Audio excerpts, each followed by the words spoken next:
व्यक्ति और वह राजाओं, योद्धाओं और छिपे हुए खजानों की एक कहानी शुरू करते। उनकी बातचीत सिंपल फिर भी गहरी थी। छोटू, रामू काका ने एक बार कहा। उनकी आवाज खुरदरी थी। जिंदगी एक बड़ी नदी की तरह है। कभी यह शांत होती है और कभी यह तूफानी होती है, लेकिन तुम्हें कभी तैरना नहीं छोड़ना चाहिए। तुम्हें हमेशा आगे बढ़ते रहना चाहिए। छोटू सुनता, उसकी आंखें उत्सुकता से खुली रहती, हर शब्द को एक सूखे स्पंज की तरह अब्सॉर्ब करता। उसके लिए रामू काका सिर्फ एक बूढ़े आदमी नहीं थे, वह एक दादा, एक शिक्षक और उसका एकमात्र दोस्त थे। वह छोटू की तूफानी जिंदगी में एंकर थे, एक ऐसी दुनिया में जिसने उसे कुछ नहीं दिया था। इस बूढ़े आदमी ने उसे कुछ अनमोल दिया, अपना समय, अपना ध्यान और अपनी कहानियां। उनके बीच का रिश्ता इस बात का प्रमाण था कि परिवार हमेशा खून के रिश्ते के बारे में नहीं होता। ये इस बारे में होता है कि जब तुम्हें सबसे ज्यादा जरूरत हो तो कौन तुम्हारा हाथ पकड़ने को तैयार है। रामू काका ने छोटे में वह देखा जो उनके पास कभी नहीं था, और छोटे ने रामू काका में वह परिवार देखा जिसकी उसे हमेशा चाहत थी। उनकी दोपहरी कहानियों और सिंपल सवालों से भरी रहती थी। काका, क्या यह सच है कि इस पेड़ के नीचे एक खजाना दबा हुआ है? छोटू ने एक दिन पूछा। उसकी कल्पना बूढ़े आदमी की कहानियों में से एक से स्पार्क हुई थी।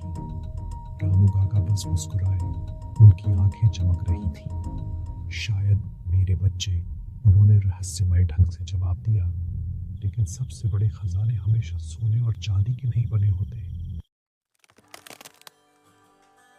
एक छिपे हुए खजाने की लेजेंड उतनी ही पुरानी थी जितनी बरगद का पेड़। गांव के बड़े बुजुर्ग इसे दबी आवाज में बताते थे। यह एक कहानी थी जो पीढ़ियों से चली आ रही थी। वे कहते थे कि एक अमीर जमींदार ने बहुत पहले अपनी पूरी फॉर्चून को हमलावरों से बचाने के लिए पेड़ की जड़ों के नीचे दफना दिया था। छोटू के लिए यह सिर्फ एक लेजेंड नहीं थी, यह उम्मीद की किरण थी। उसने ग्लिटरिंग जूल्स और सोने के सिक्कों से भरे चेस्ट को खोजने की कल्पना की। उस ट्रेजर से उसने सोचा वह अपने और रामू काका के लिए एक छोटा सा घर बना सकता था। उन्हें किसी पर निर्भर नहीं रहना पड़ेगा। ट्रेजर उसका अल्टीमेट ड्रीम बन गया, उसकी सभी समस्याओं का समाधान। हर दिन छोटू रामू काका से ट्रेजर के बारे में और पूछता। काका, आपको क्या लगता है कि यह कितना गहरा है?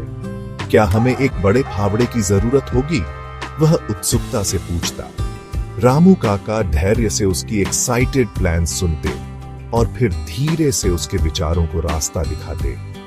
छोटू, ट्रेजर ढूंढने के लिए सिर्फ डिगिंग से ज्यादा की जरूरत होती है, वह कहते। इसके लिए एक मजबूत दिल, एक तेज दिमाग और यह जानने की विजडम की जरूरत होती है कि तुम असल में क्या ढूंढ रहे हो।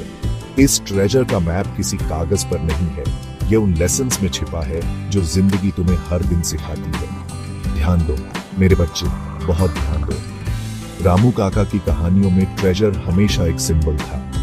यह किसी बहुत गहरी चीज के लिए एक मेटाफोर था। वह छोटू को सोने के लिए डिगिंग करने के लिए तैयार नहीं कर रहे थे, वह उसे जिंदगी के लिए तैयार कर रहे थे। वह उसे पेशेंस, परसिवियरेंस और नॉलेज के महत्व के बारे में सिखा रहे थे। असली ट्रेजर छोटू, उन्होंने एक दोपहर समझाया, अपने आसपास की दुनिया को पढ़ने की एबिलिटी है। यह वह एजुकेशन है जो तुम्हें अपने पैरों पर खड़ा होने देती है। ये तुम्हारे दिल में मौजूद प्यार है जो तुम्हें अमीर बनाता है, तुम्हारे हाथों में मौजूद सोना नहीं। छोटू छोटा था और वह इन शब्दों का पूरा मतलब नहीं समझ पाया, लेकिन उसने अपने काका पर पूरी तरह भरोसा किया। इसलिए ट्रेजर की तलाश छोटू के लिए सीखने की एक यात्रा बन गई। रामू काका ने उसे पढ़ना लिखना सिखाना शुरू किया। पेड़ के नीचे धूल में अक्षरों को बनाने के लिए एक छड़ी का इस्तेमाल करते थे।